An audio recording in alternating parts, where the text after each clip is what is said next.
we're going to get right in it today because we got a lot to chat about. A French researcher was denied visa due to his opinions on Donald Trump.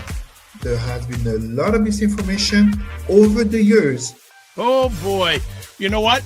We're going to go back and forth with this.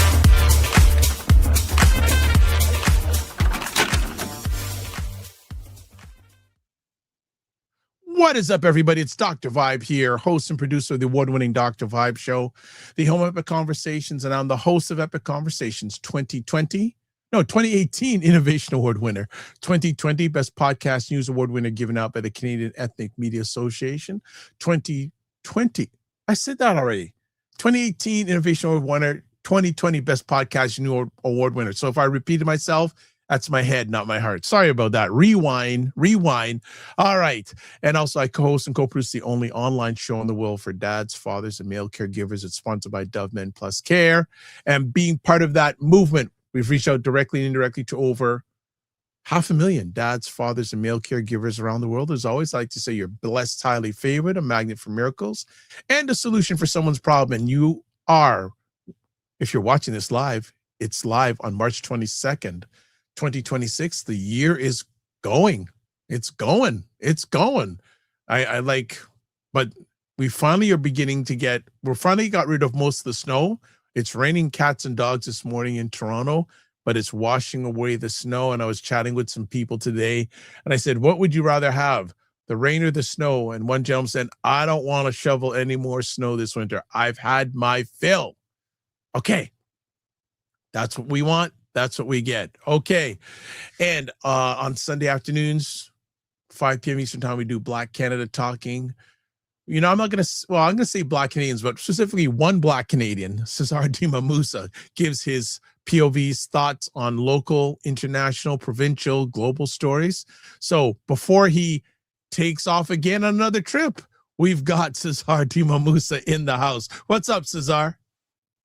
Dr. Vibe, sisters and brothers and allies, thank you. Thanks for having me. I'm okay. I'm good. Thank you so much, Dr. Vibe. Black Canada Talking, it matters, especially in these times, everything that goes on. Yes, absolutely. So, what's been going on in your world since we last had you on the show? Well, you are aware. Long story short, I'll be gone this coming week, work, business meetings, etc., all the way to Washington, D.C. For a business summit and a gala at the end of the day in which I will be awarded regarding my works towards social justice on a global scale. Nice. And like I said, like we talked about 2 weeks from now, I will have the award, and I will tell more about it, and all the works that I/Roots and Culture Canada we have been doing to be deserving of this. Excellent. So, Excellent. Well done. Thank you. What are you seeing out in the field there in regards to the world of social justice? What sort of pulse are you getting? It's how can I put it? I'm having a memory blank, but last week, the leading anti-racism activist in Tunisia was sent to jail under the claims of finances. For those who are not aware, Tunisia literally shifted radically. When I say radically, Tunisia went in 2026, I'm tempted to say 10 years ago or about, Tunisia went from the North African nation to recognize slavery, recognize anti-Black racism, really going progressive on those topics, really addressing deep embedded racial issues. To give a very good example to people, it is not uncommon that in Tunisia, when people die, Blacks cannot be buried in the same cemeteries as whites. Are you kidding? And yet you will hear our Black Muslim brothers and sisters tell you that there's no racism in Islam. Wow. So Tunisia was absolutely moving forward. There was the so-called Arab Spring Revolution, which began in Tunisia 2011. Unfortunately, the shift became radical, aka to the right, and Muslim slash Islamist, to the point where the current president, Kais, I'm sorry, so many names in my head, but the president of Tunisia, Kais something, had declared that there was an intent from what he called the Africans. So understand it's kind of the mentality of Northern Africans, aka Maghrebis, who not think of themselves as Africans, but as Arabs. Many of them, not all, many of them, that the Africans, aka Sub-Saharans, aka dark-skinned Africans, were trying to migrate to Tunisia to do a great replacement, aka the white supremacist theory, a replacement of the Tunisian population, and as such, a hard crackdown regarding anti-racism, Black advocates, women advocates, you name it. So this is an example of what's happening. And that's just one example. Even on this show, I am guilty of this. We don't talk enough about what's happening to one of our great leaders of the Black cause. Most people have never heard his name, and yet Beni Wenda of Papua New Guinea has been leading a fight for decades with his people against Indonesia. So you would look at it as, yellow colonization on Black lands. Well, the yellow colonization is greatly pushed by white corporations. My father, international lawyer, did stay for some time in Indonesia, and it's appalling the things that go on over there, greatly unreported, greatly unknown. And I can go on with so many such examples. One little one was what happened, I think it was last week, if I'm not mistaken, in Argentina. For those who are not aware, and first of all, I want to state this: not all Argentines, as not all whites, are racist. I have great friends from Argentina that I vouch for them. However, we can in terms of anti-Black racism in Argentina, a country that used to count up to aka Afro-Argentines due to slavery. And today, 2026, watch what's going to happen in June. Argentina, the only country of South America, of the Americas, of the Western world, including Eastern European countries, Argentina is time and again the only country that does not have a single Black player on its World Cup team. That's the extent to which Blacks have been, there's been an anti-Black genocide. And what has happened last week was on the TV show, I think it's called Big Brother. I don't watch those things. Big Brother, there was one Argentinian contestant who was caught live. She wasn't aware, but she was caught live. Is it really shocking? For us who are Black, it's not. Calling a Black contestant monkey, something about coming off the boat, being a slave, etc. And she was kicked off the show. And it has sparked a national conversation because the denial outside of Argentina is that there is no racism, and everybody wants to turn Argentina into like Brazil and blah blah blah. And yet Argentina is also the country that received so many of the notably Nazi leaders who were escaping Germany after World War II. And Argentina is one of the countries, now let's be careful, it's not just Argentina, the US and Canada and Brazil had this policy. Argentina is one of the countries that had a policy of whitening the population, blanqueamiento, whitening the population as an official policy to bring in poor whites, notably from Eastern Europe, a lot of Irish, Italians, Lionel Messi, Italian ancestry, etc., etc. And part of that was also included also what? The legal raping of Black women. So I'm going to give you 3 examples of, Tunisia, West Papua New Guinea, Argentina. Yeah, so. All right. Well, we've got a good start off already. What we're going to do is we're going to go to break. And when we come back from our break, we'll do a little housekeeping. Then we'll get right into probably just 2 stories today, but always enough going on. So we'll be back in 30 seconds. Watch Black Canada Talking live on Sundays at 5 p.m. Eastern, where Dr. Vibe and Cesar Ndema-Moussa give their takes and POVs on news stories from a Black Canadian perspective. Check out Primetime Saturdays with Aisha and Lala. We're live every Saturday at 5 p.m. Eastern With Aisha K. Staggers and Laura Lala Key, where we try to make sense of the nonsense going on in American politics and culture. You don't want to miss it. We'll see you on Saturday. All right, we are back. Cesar will be back in just a moment. But while we're doing that, subscribe to the Dr. Vibe Show on YouTube and hit the notification button. We appreciate that. And if you have subscribed, thank you. And if you have subscribed, share it out with other people.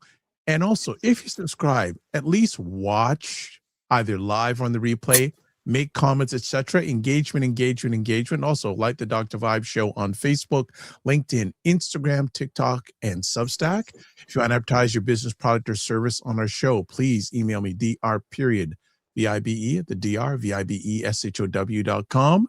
Can't forget our good friend, Dr. Tachi, who was with us yesterday. Well, she was with us the last few days, but she was with Laura Lala Key, subbing in for Aisha K. Staggers yesterday on Primetime Saturday with Aisha and Lala, and she runs a great platform, Indie Soup TV. It's an independent content creators platform, about 30 independent content creators, and just in 2 years, over 28,000 subscribers on YouTube. That means subscriber-wise, Indie Soup Media is one of the top, in the top 4% of all YouTube channels. So check it out.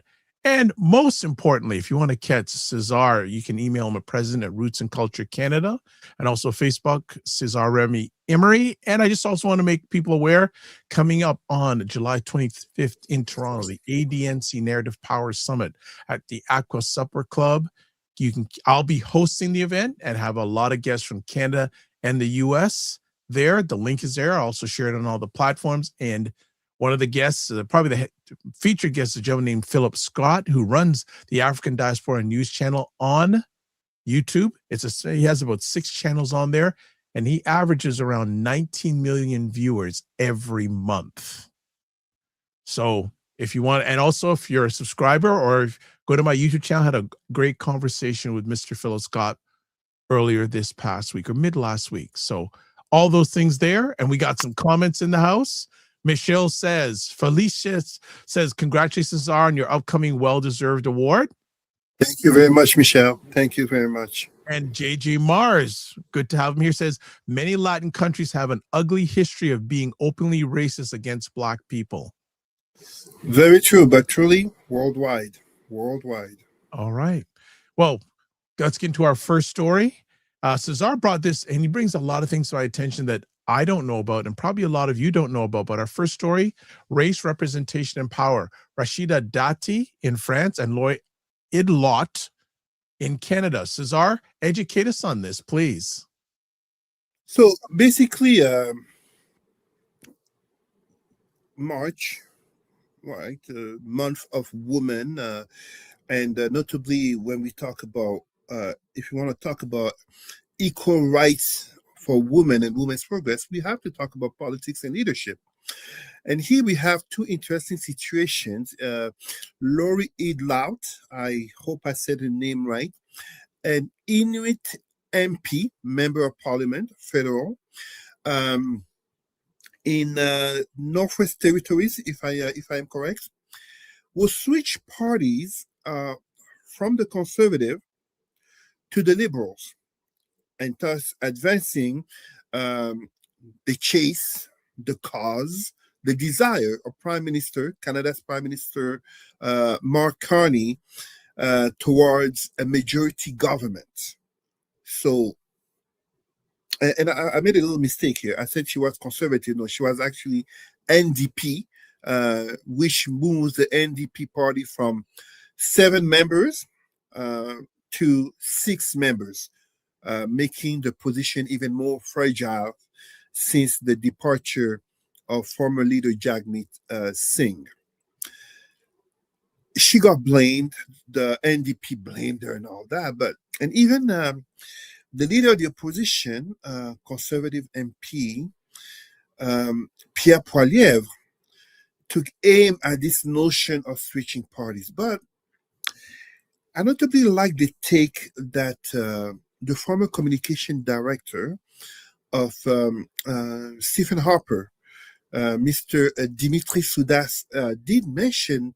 He talked about pretty much the hypocrisy of the criticism of this MP, Laurie Idlout, this woman from Northwest Territories, who clearly explained the reason she switched parties to go to the Liberal, the party in power, is because, and we know this, Prime Minister Mark Carney has talked about investing heavily, notably in the Canadian North, amidst the conflict, soft conflict, one wants to call it, with the United States, aka growing Canada's independence, just as protecting the North. Even Stephen Harper had talked about today's, challenges in dealing with President Trump since last year is difficult today, but in 30 or 40 years, Canada might be very thankful because effectively we are being forced to become less dependent on the United States and thus truly an adult state. Dimitri Soudas rightfully called that the hypocrisy of Pierre Poilievre because if it was the other way around, that the Conservatives were in power and they needed a few seats, a few more MPs to be majority, would he refuse such an offer? Of course not. And for the NDP, I'm sorry, their party, unfortunately, since the passing of Jack Layton, they have lost the hope, the greatest hope of coming to power. It is not uncommon for NDP voters and MP to basically move towards the Liberals. The position aligned closer than to move to the Conservative. Now, why did Rachida Dati in France also matter? Because, yes, she's a woman. She's a woman of Algerian descent. And you see, she lost the elections. I'm not going to create a false suspense. It was revealed a few hours ago. She lost the elections to become the first non-white mayor of Paris. And interestingly, one of the things that came is the fact of the challenges to her position, not so much as a woman, because Paris did have a woman prior, Mrs. Anne Hidalgo, who is the previous mayor. But we cannot deny the aspect of her identities and the fact that she is of the right. The right in France, which is greatly close to the far right. So many people having a hard time reconciling the possibility of voting for a first non-white woman who could become the mayor of Paris, making history, but with support from the far right. Let's be honest, towards her, she did refuse the endorsement of the far-right candidate, which, Dr. Vibe, get ready for a shocker, the far-right candidate is also a woman, also from Africa, this time I believe from Morocco, Sarah Knafo. This is the landscape in France in which you have far-right politicians. So the far right, the really far-right politicians in France, surprisingly, are from Northern Africa. They are from Northern Africa. They are white, visibly white to us who are black, but also to white people who would not know better, until you read the name, or, you're like, Rachida, that doesn't sound very European, right? But if you don't know the name, you're seeing a white woman, but they're from North Africa. So the point I wanted to bring this conversation is notably in the context of the month of March, Women's Empowerment Month, and I'm being mindful that I am a man. So I'm speaking here with an analysis that is also centered on intersectionality, but also on humility of recognizing gender differences, but also reminding the nature of power, in which in Canada, I feel the MP Idlout is being attacked wrongly for doing the same thing many other men have done. And she was very honest. She switched parties for the well-being of her community. How can she be blamed? Pierre Poilievre just had to win, because check what happened. When Mr. Poilievre in Canada lost his own riding, he did not hesitate to go campaign in an easy riding in Alberta in order to have a seat and go back to the parliament. That is such a hypocrisy. And here in France, having Rachida Dati, who combines a lot of dirt, many people will call it, from her past in government. She's been a political figure for over 20 years. She was there with the part of the government, the administration of the French president Nicolas Sarkozy, who notably had put her and Hamayad, a Senegalese woman, in relatively high position in his administration. So yeah, she carries a lot of dirt, but at the same time, we have to be honest. Part of the attacks towards her, and I watched the debate that she had with the eventual winner, Emmanuel Grégoire, white man, politician, also in Paris, so the new mayor of Paris.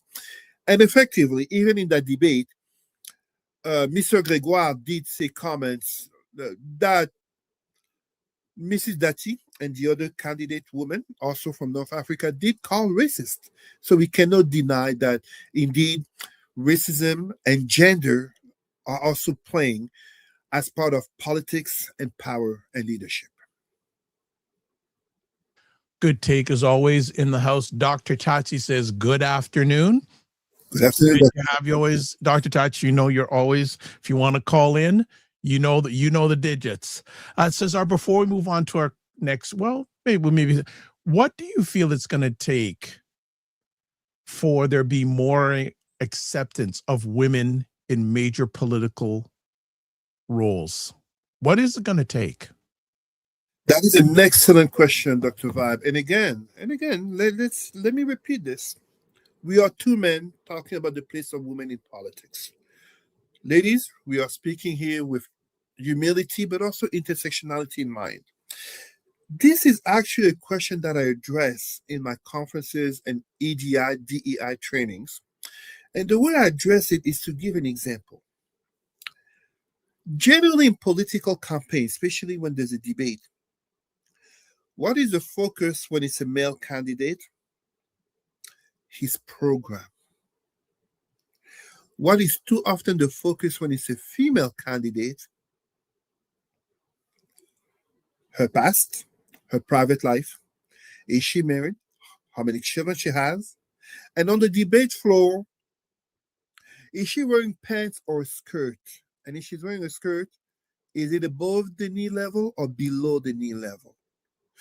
This is not me making it up. This is true whether we look at Hillary Clinton running for president, or here in Canada, Pauline Marois, former prime minister in Quebec. It is patriarchy. It is also how we socialize, but ultimately, it is a matter in which most people, and when I say most people, let's be careful. I am not simply saying most men. I'm also including most women have a hard time seeing and taking as seriously a woman in power. There are exceptions, of course. I'm thinking here of Michelle Bachelet, some of the female presidents in Latin America. Can you imagine? From Mexico with President Sheinbaum to Argentina, and I think Chile, I might be wrong, but Argentina, Latin America has had more female presidents. Canada and the US never had one. I mean, Canada had an interim female prime minister for 3 months. But truly, when you look at the US, 2016, 2020, 2024, white women voted more as a collective, over 50% for Trump, despite blatant sexism, misogyny, racism, rape accusations, convicted felony, insurrectionism, the 2022 Dobbs decision against women reproductive rights. Despite that, white women, and I'm really specific, white women as a collective bloc. So this is not addressing individual white women, because some of them are indeed our allies and the allies of all the right causes. But white women as a collective bloc put back Donald Trump in power despite everything revealed about him.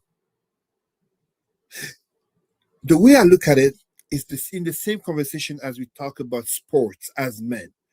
Why do women in the WNBA want to be paid the same as the NBA?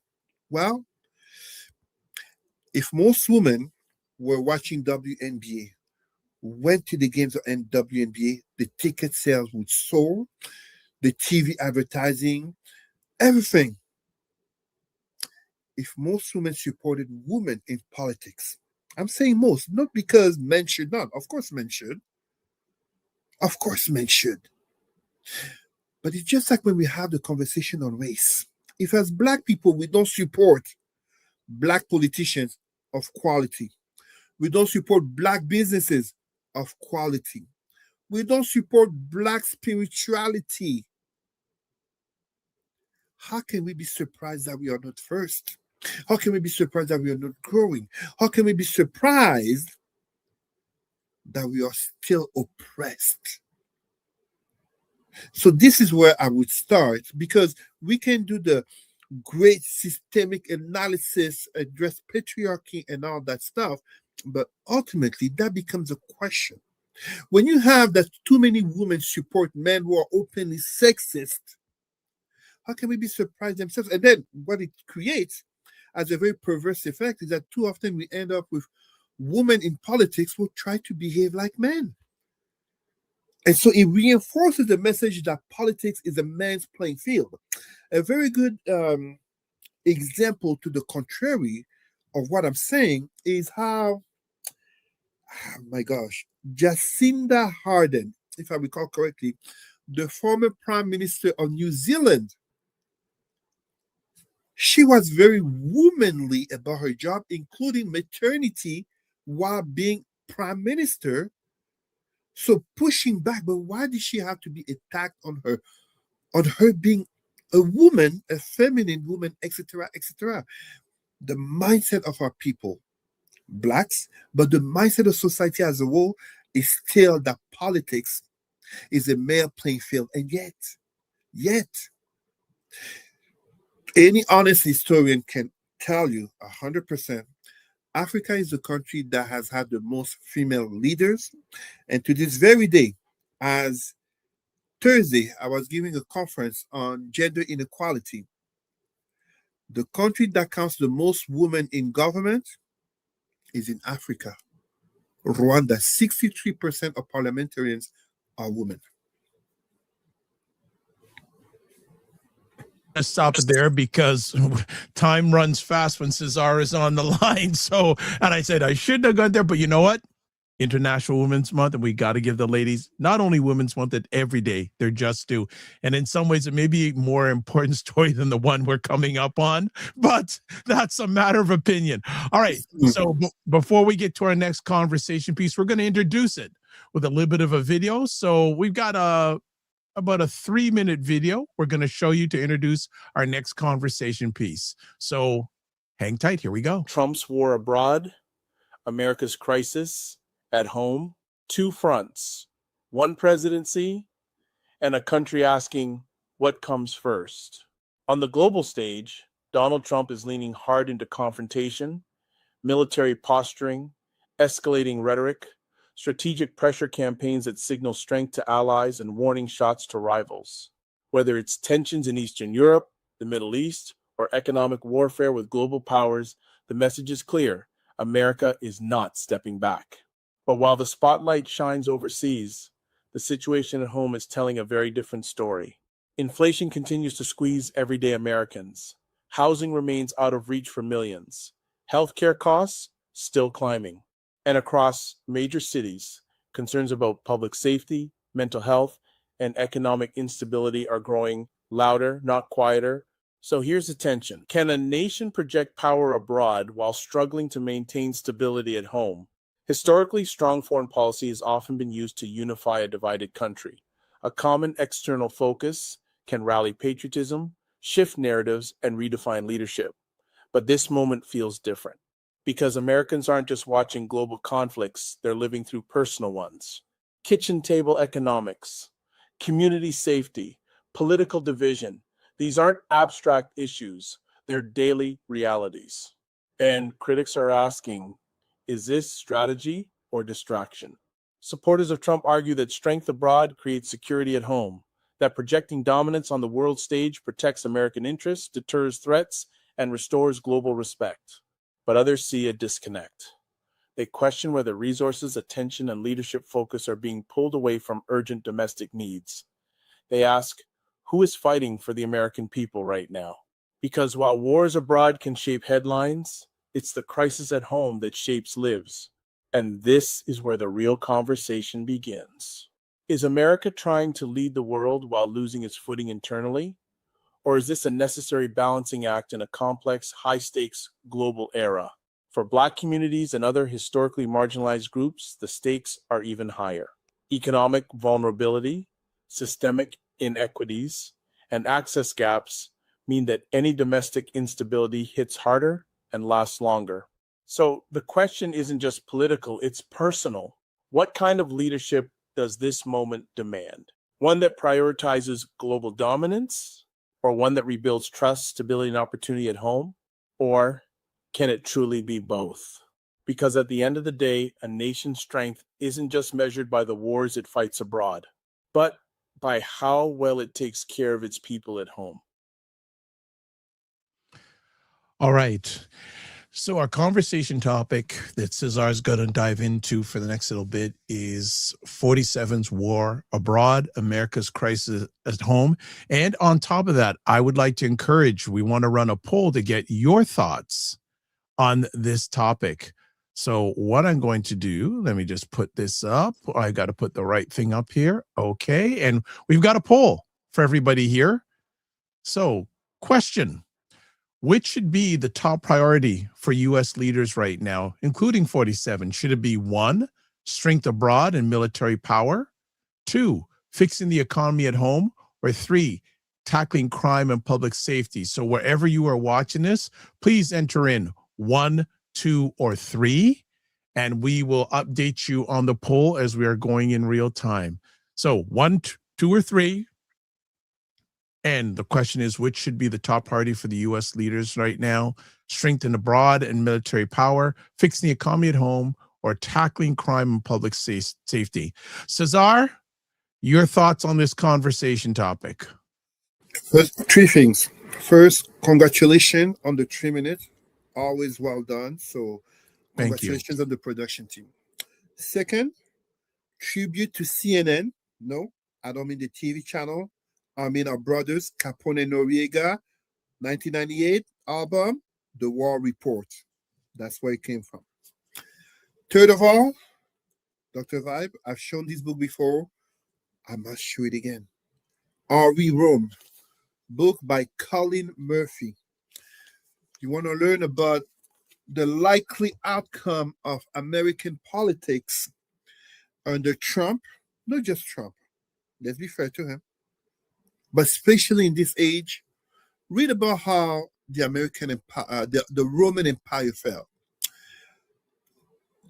An empire, so not just the Romans, the Greeks, the Persians, the Kamit, our ancestors, ancient Egyptians, black pharaonic ancient Egyptians, the Ottomans, the British, the French, the Mongols, the Mughals, the Qing dynasty in China, the Aztec in the Americas, the Inca. I mean, every empire crumbles first from within. The external force just becomes the extra momentum to bring to its fall. What's happening right now? What is it? The special operations name, Dr. Vibe again? Epic Fury? Pardon me? Operation Fury. Yes, Epic Fury. Epic Fury, yes. Many people are calling it Epstein Fury, aka another deflection from revealing the Epstein file. Now, what we are seeing is notably that in this conflict, a president who was elected on the economy, on the affordability, because Joe Biden, oh no, the economy is great, don't worry. He lost. Kamala Harris, she lost. Mr. I deserve the Nobel Peace Award. Mr. Obama will start war with Iran in order to either boost his number or to be reelected. Mr. These Middle East wars are a waste of money, waste of lives. Look, today, Dr. Vibe, I was at the gym, and there was what seemed to be a Latino man wearing a red hat. Make America great again. It's baffling to think to what extent are Trump voters deep into the cult to not realize the great cult leader has no shame lying and manipulating them at every count. Because more and more Americans are feeling the pinch. Many analysts have talked about how Trump, along Hegseth and Marco Rubio, I mean, we can give a pass to J.D. Vance here, but these three men probably expected a rapid scenario as what happened in Venezuela regarding Nicolas Maduro. But the Iranian regime is not such. And now, look, March 22nd, we are entering into the 4th week of a conflict in which Donald Trump is sending more and more American soldiers, notably Marines, in the region. Don't get me wrong, people would like to argue, but it's an illegal war, etc., that Israel and America started.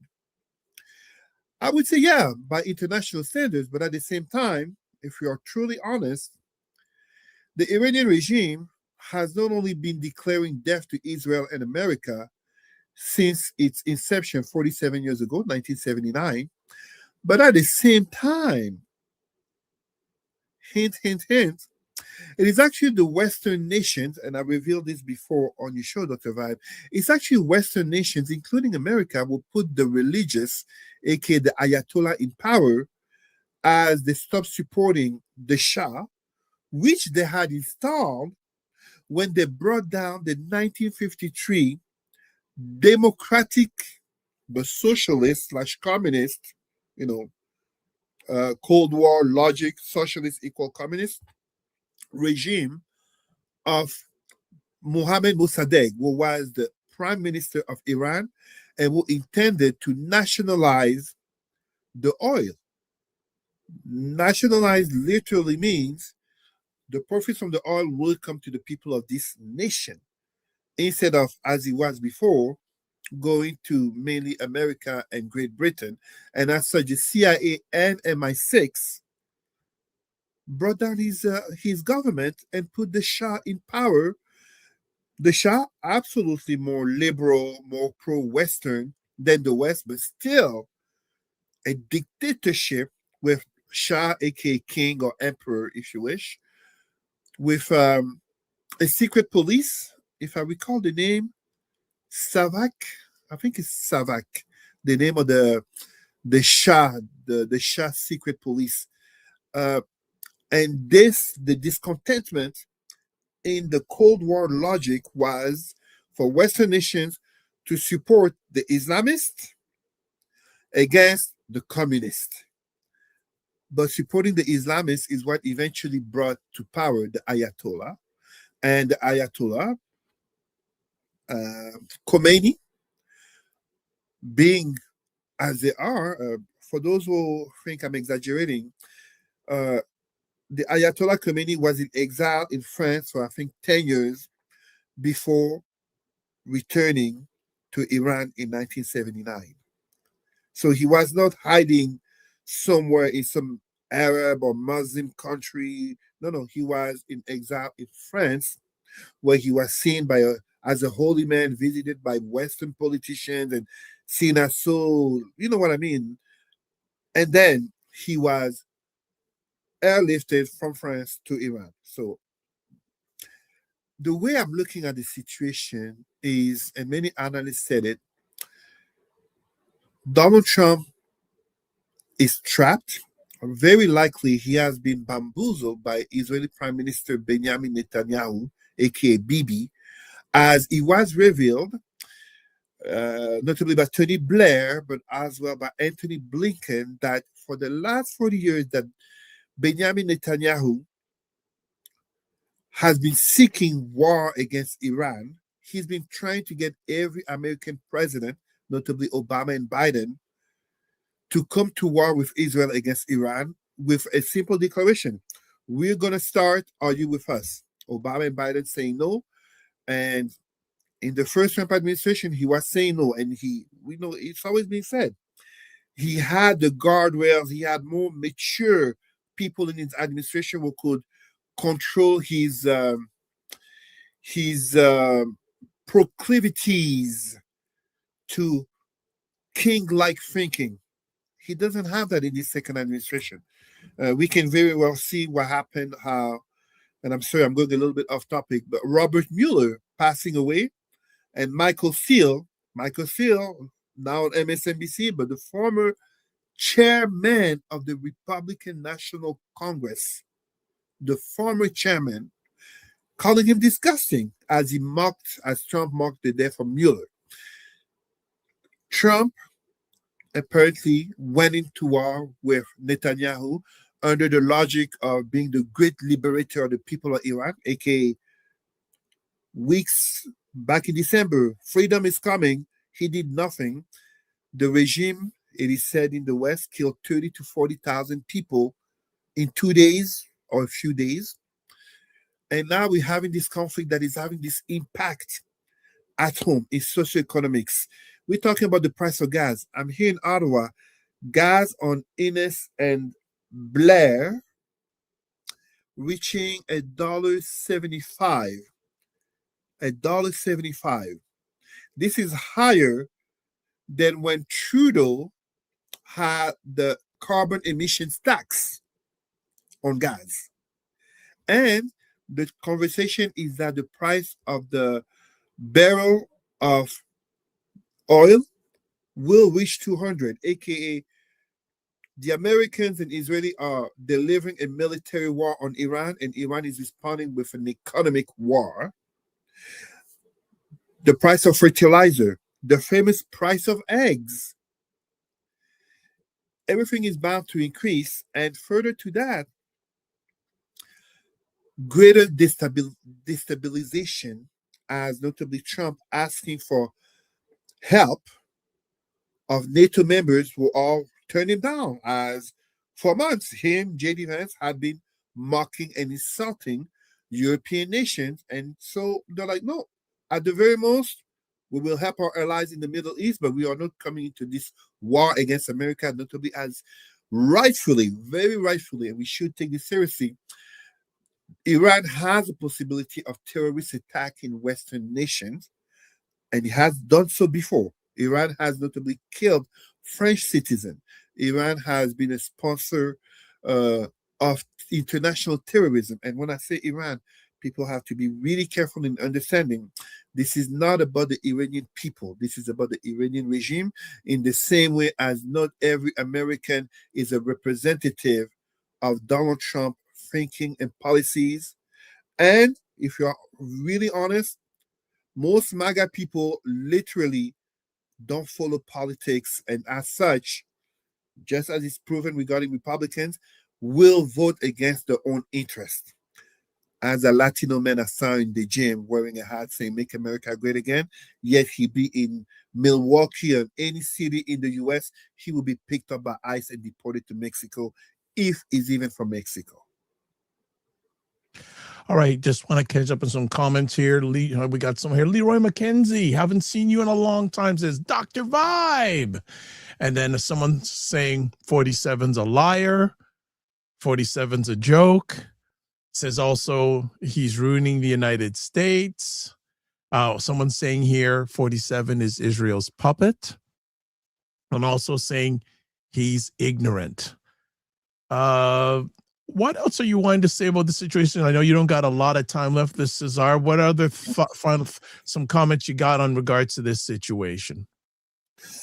I think we will talk about it in 2 weeks. We talked. We already agreed in 2 weeks. We will talk about the religious aspect of this conflict. With Christian fascism, but many people are seeing this conflict as potentially leading to World War III. I absolutely understand the worries and concerns people would have, as from a regional conflict. There was a map, a French news channel did a map of the entire area of target of the strongest Iranian missiles, if I'm not mistaken, ballistic missiles that could reach Europe and half of Africa. But if Russia and China don't get in on the side of Iran, and that's very unlikely to happen, just as they didn't regarding Venezuela, just as they didn't regarding Syria, it's not going to lead to such, notably as, how can I put it?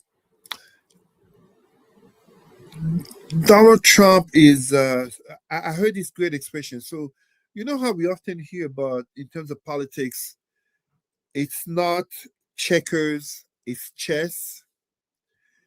Me, what I say is Chinese, the CCP, Chinese Communist Party, plays Mahjong. Mahjong is in time, space, it's an everything. It's a deeper level than checkers. A French political analyst said, Donald Trump does not play any of those, and he likely doesn't even understand them. Donald Trump is a poker player. It's basically the false art of the deal, in which everything, and it's been known about Trump, is a matter of position of power and position of what's in it for him. Absolutely no caring on democracy, constitution, international law. And can you imagine the people in Norway, the Nobel Committee, how they must be like, good thing we didn't give this guy the Nobel Peace Prize. Can you imagine the mockery it would have been on us?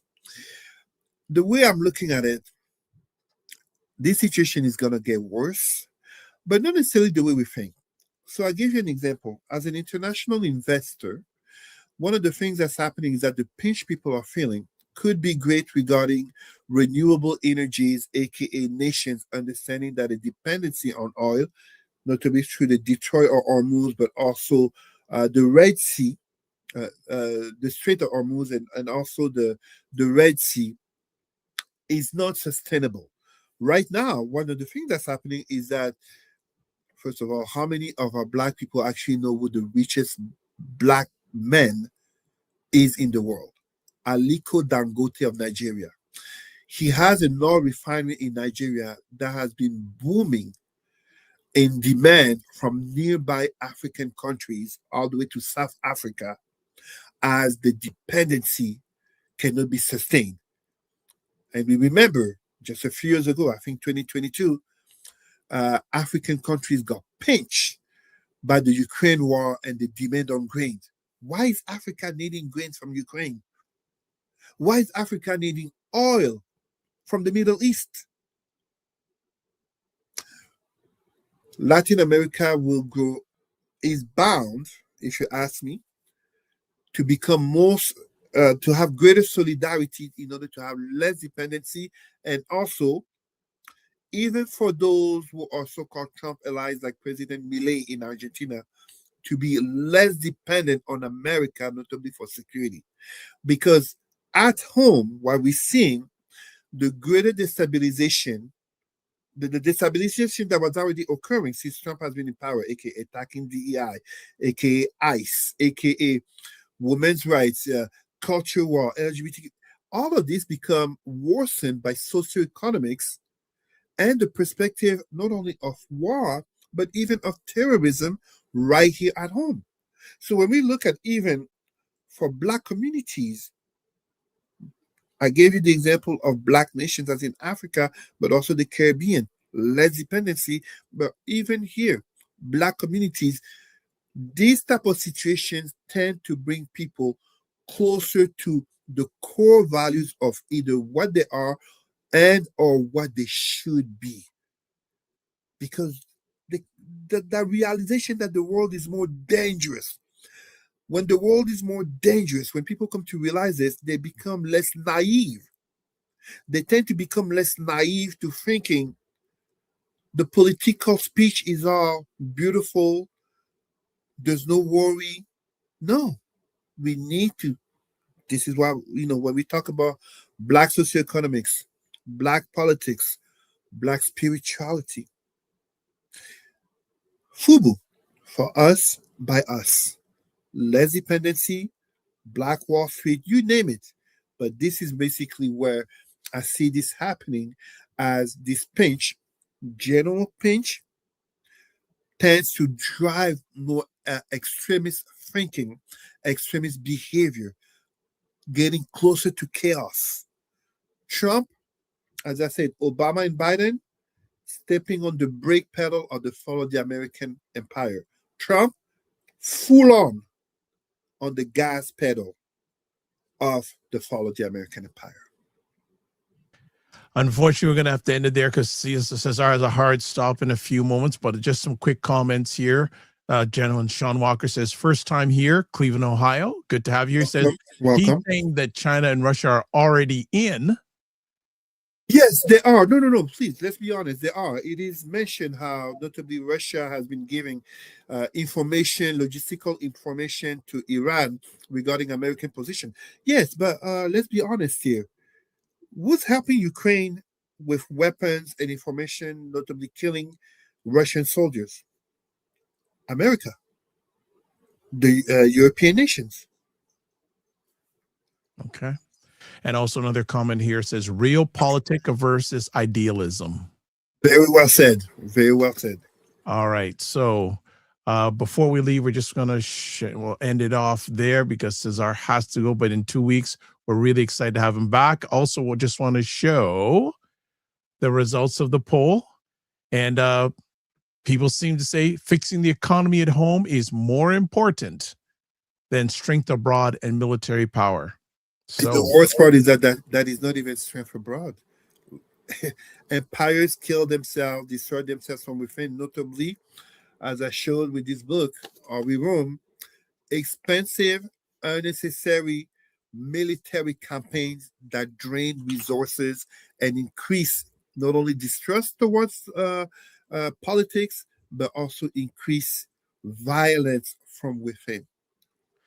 And one last comment, someone says, you guys are great, keep going. Well, we can't keep going now because Cesar has to leave, but he will be back in 2 weeks. Just to wrap it up here, as always, if you want to get a hold of Cesar, email is president@rootsandculturecanada.com. Facebook, Cesar Remy Emery. That's where you can catch him. One or two other things I'm just going to do here. So again, please subscribe to the Dr. Vibe Show on YouTube. Hit the notification button. Also, like the Dr. Vibe Show on Facebook LinkedIn, Instagram, TikTok, and Substack. If you want to advertise your business product or service on any of the platforms I'm on, email me dr.vibe at the drvibeshow.com. Also, if you want to find out more about me, you can also go to taplink.cc/the drvibeshow.com. And finally, you can watch replays of this epic conversation on the Dr. Vibe Show, YouTube, Facebook, and LinkedIn, and the Dr. Vibe Show website, the drvibeshow.com. And I think we have one more here. All right.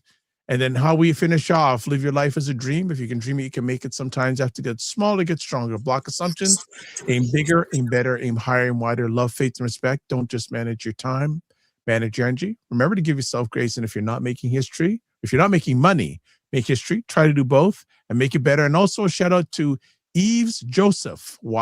Said a favorite on Facebook. So Cesar, a good friend of mine, Yves Joseph, my salutation, good friend, supporter, and a good black man, a role model. I've told him in person, now the whole world knows. A good role model, Brother Yves. Excellent. Make sure you have a really safe trip, Cesar, and looking forward to seeing you back in 2 weeks. Be well and keep the faith. Thank you.